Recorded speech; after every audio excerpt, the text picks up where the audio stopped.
Джисол ќе биде новиот инвеститор во комбинатот Фени. Банките кредитори одлучија довербата за повторно активирање на производствениот процес во фабриката да ја дадат на швајцарската компанија, која според нив е најсериозен инвеститор и ќе понуди долгорочна перспектива за компанијата.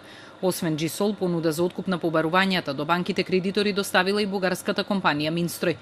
Двете понуди беа сериозни, покажуваа посветени и позитивни намери за обезбедување на иднината на Фени, вклучувајќи и доказ за расположиви средства, објаснуваат банките.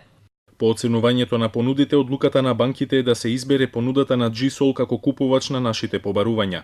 Ваквата одлука се заснова на целосна оценка на доставените понуди, роковите и условите за исплата на побарувањата, како и покажаната посветеност на овој инвеститор од почетокот на проблематичниот период за компанијата.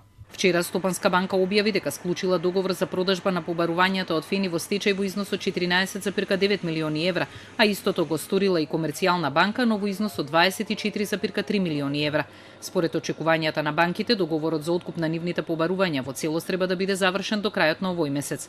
Рокот за пријавување на побарувањата од страна на доверителите што го даде компанијата Джисол истекува за 2 дена.